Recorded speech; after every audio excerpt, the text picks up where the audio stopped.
ایک 1 جولائی 2020 کو اور ایک 8 جولائی 2020 کو۔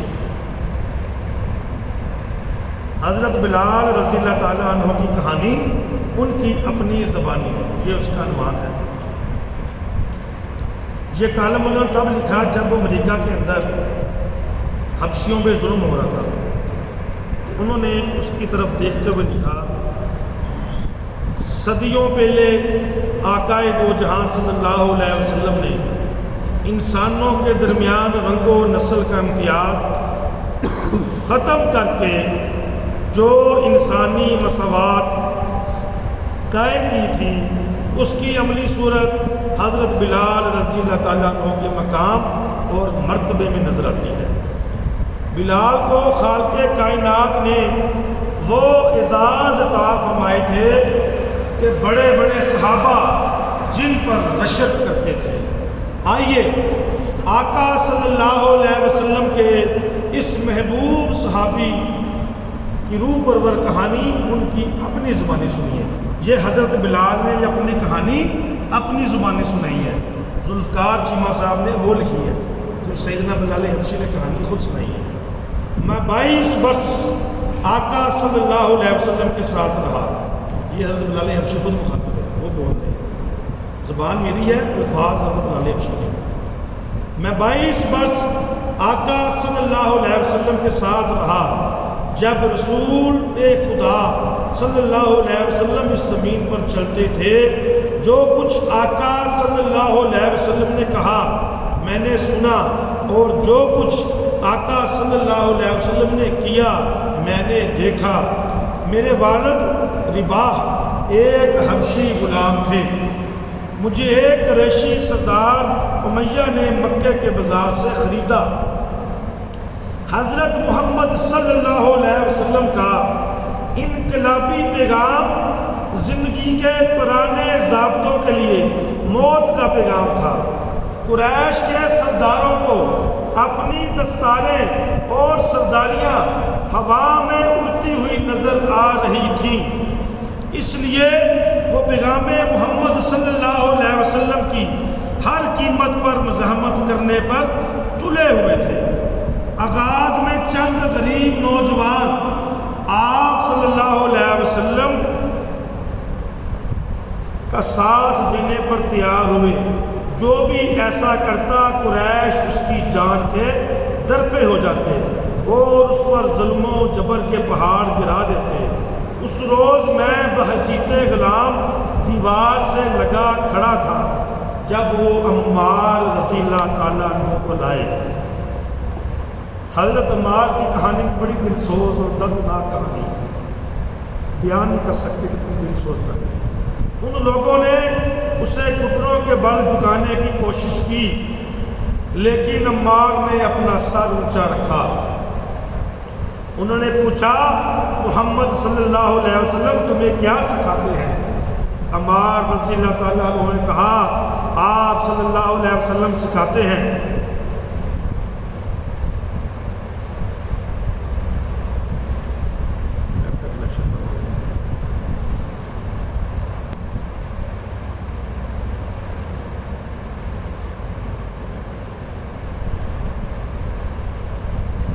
صلی اللہ علیہ وسلم سکھاتے ہیں کہ تمام انسان خدا کے نزدیک برابر ہیں اور عبادت کے لائق صرف ایک خدا ہے جو ہم سب کا خالق ہے۔ اس پر سردار غضبناک ہو گئے۔ ابو سفیان بڑبڑانے لگا، وہی ابو سفیان جو بعد میں مسلمان ہوئے۔ ہمارے تو 360 خدا ہیں جو ہماری نگرانی کرتے اور رزق دیتے ہیں۔ یہ خدا ہماری عبادت بھی ہے اور ہماری مالیات بھی۔ عمار نے پھر اسی اعتماد سے کہا، محمد صلی اللہ علیہ وسلم ہمیں سکھاتے ہیں کہ تمام انسان، تمام نسلیں اور تمام رنگ خدا کے نزدیک برابر ہیں۔ اس پر انہوں نے مجھے پکارا، بلال تم بتاؤ ایک کبیر مکہ اور تمہارے درمیان کیا فرق ہے؟ اس کے چہرے پر کوڑا مارو تاکہ اسے سبق ملے۔ انہوں نے ایک درہ میرے ہاتھ میں دے دیا اور عمار نے چہرہ آگے کر دیا۔ اس کی نظریں پاکیزہ، پرسکون اور بے خوف تھیں۔ میں نے اس کی آنکھوں میں وہ توانائی دیکھی جو میری غلامی سے زیادہ طاقتور تھی۔ اسی لمحے مجھے روشنی نظر آئی اور میں نے اپنی ملکیت تبدیل کر لی۔ میں نے کوڑا گرا دیا اور خود کو اللہ کی رضا کے سپرد کر دیا۔ میرے ہاتھ سے درہ کیسے گرا؟ غلام تو اپنے آپ سے خوف زدہ ہوتا ہے۔ میں نہ تو اتنا بہادر تھا اور نہ اتنا بیوقوف کہ بغاوت کرتا۔ پھر میں نے ایسا کیوں کیا؟ اس بات کا جواب کہاں تھا؟ صرف محمد صلی اللہ علیہ وسلم کے پاس۔ سرداروں نے مجھے زمین پر سونگ سے باندھ دیا اور امیہ مجھے درے مارنے لگا۔ میں چیخ چیخ کر وہی کہتا، وہی پکارتا رہا جس کا مجھے علم تھا، خدائے واحد، خدائے واحد، خدائے واحد۔ میں جب بھی اس کا نام لیتا وہ میرے دل میں جواب دیتا تھا۔ جب مجھ پر بڑے بڑے پتھر رکھے گئے تو میں نے آنکھیں بند کر لی اور آسمان کی طرف دیکھنے لگا۔ یکا یک میں نے اپنے سامنے ہرے بھرے میدان اور پھلوں سے لدے درخت دیکھے۔ میں نے چشموں سے بہنے کی آوازیں سنی۔ میں ایک باغ میں داخل ہو گیا جہاں ہر نسل کے نوجوان، مرد اور عورتیں پورے احترام سے چل رہے تھے۔ انہوں نے مجھے خوش آمدید کہا اور ایک چشمے پر لے گئے۔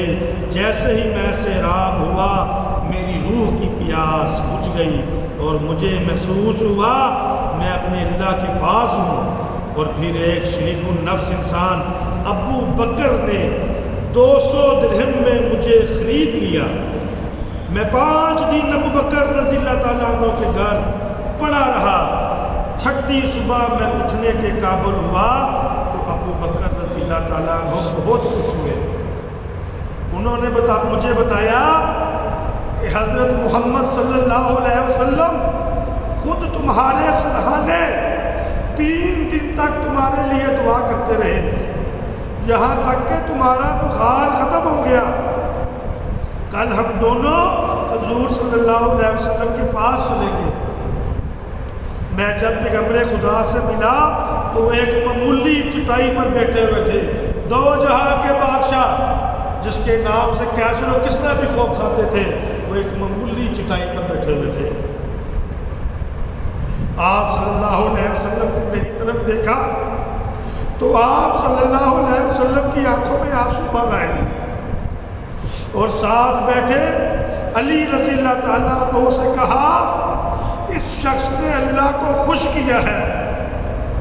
پھر خدا کے پیغمبر اٹھے اور مجھے سینے سے لگا لیا اور کہا، بلال تمہارے بارے میں ہمیشہ یہ کہا جائے گا کہ تم پہلے شخص تھے جس پر اسلام کی خاطر تشدد کیا گیا۔ پھر محمد صلی اللہ علیہ وسلم میرے بازو پکڑ کر گھر لے گئے، مجھے اپنے پاس بٹھایا۔ میں پہلے کبھی کسی قریش کے ساتھ نہیں بیٹھا تھا، میری تو حیثیت ہی کھڑے رہنے والے کی تھی، میں اب آسمانوں پر اڑ رہا تھا۔ پھر رسول خدا صلی اللہ علیہ وسلم نے مجھے اسلام کے بارے میں سمجھاتے ہوئے بتایا کہ اسلام رضائے خدا کے سامنے خود سپردگی کا نام ہے۔ اسلام تمام انسانوں سے اچھے سلوک کا نام ہے۔ ہر نسل، ہر حیثیت اور ہر رنگ کے انسان اسلام میں برابر ہے۔ محمد رسول اللہ صلی اللہ علیہ وسلم سے میری پہلی ملاقات ختم ہو گئی۔ میں ابو بکر کے پاس رہتا تھا جو غلاموں کے سارے کام خود کرتے تھے۔ میں نے آزاد کرنے پر ابو بکر رضی اللہ تعالیٰ عنہ کا شکریہ ادا کیا تو وہ میرے شکر گزار ہوئے۔ انہوں نے کہا، آقا صلی اللہ علیہ وسلم نے فرمایا ہے غلام کو آزاد کرنا خدا کی خوشنودی کا باعث ہوتا ہے۔ پھر انہوں نے مجھے لکھنے اور پڑھنے کی ترغیب دی۔ پیغمبر خدا نے زندگی کا جو نیا نظریہ دیا تھا اس میں حکم دیا تھا کہ صاحب جائیداد انہیں حصہ دے جن کے پاس نہیں ہے، خواہ وہ دولت ہو، پیداوار ہو، ساز و سامان ہو۔ یہ کمزوروں کو حقوق دینے والا انقلاب تھا۔ ابو سفیان بہت بڑا دانشور تھا، اس نے خطرہ بھانپ لیا تھا، لہذا اس نے اور دوسرے سرداروں نے حضرت محمد صلی اللہ علیہ وسلم کی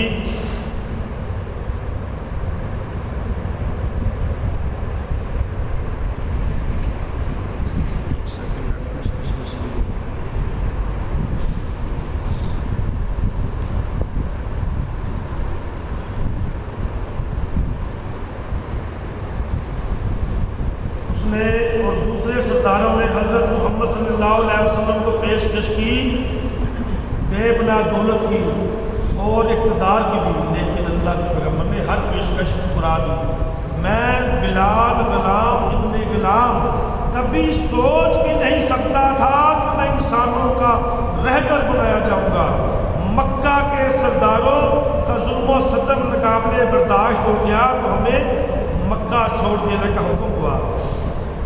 ہم مختصر گروہوں میں مکے سے مدینہ کو روانہ ہوتے رہے۔ وقفے کے بعد رات کے وقت ہمارے گروہ میں 6 مرد، 2 عورتیں اور 3 بچے تھے۔ ایک بچے کو خود حضرت محمد صلی اللہ علیہ وسلم 1 میل تک لے گئے، پھر آپ صلی اللہ علیہ وسلم نے ہمیں آگے جانے کی اجازت دی۔ اب میں اپنے گروہ کا رہنما تھا۔ گرمیوں میں یہ سفر 9 دنوں کا تھا، بچوں کے ساتھ 11 دنوں کا۔ چھٹے دن ہمیں حمزہ رضی اللہ تعالیٰ عنہ مل گئے، شیروں کو ڈرا کر بھگاتے، گرے ہوئوں کو اٹھاتے، پیچھے رہ جانے والوں کو آگے بڑھنے کی ہمت دلاتے اور حفاظت کرتے ہوئے انہوں نے بتایا کہ حضرت محمد صلی اللہ علیہ وسلم نے طے کیا ہے کہ وہ مکہ میں اس وقت تک قیام کریں گے جب تک ہر شخص باہر نہ چلا جائے۔ ہم گہرے خدشات اور وسوسوں میں گر گئے۔ ہم مدینہ پہنچ کر ہر روز آقا صلی اللہ علیہ وسلم کی آمد کا انتظار کرنے لگے۔ پھر ایک روز دوپہر کے بعد ذرا بعد شور بلند ہوا اور پھر سب دوڑ پڑے۔ پیغمبر اسلام صلی اللہ علیہ وسلم مدینہ پہنچ گئے۔ مکہ سے مدینہ کا ہمارا یہ سفر اللہ کے ہاں اتنا مقبول ہوا کہ جب تک دنیا میں گھڑیاں چلیں گی ہمارے نقش قدم قائم رہیں گے۔ ہمارا کیلنڈر ہمارے سفر ہجرت سے شروع ہوا۔ آقا صلی اللہ علیہ وسلم کی اونٹنی قصوہ 1-2 جگہوں پر رکنے کے بعد ایک جگہ بیٹھ گئی اور آپ صلی اللہ علیہ وسلم نے اعلان فرمایا، میں یہاں قیام کروں گا اور یہیں اپنی مسجد بناؤں گا۔ صبح سویرے کام شروع ہو گیا۔ آقا صلی اللہ علیہ وسلم نے خود نیزے کی انی سے 5 اونچے کھجور کے درختوں کے درمیان مسجد کے لیے لکیریں کھینچی۔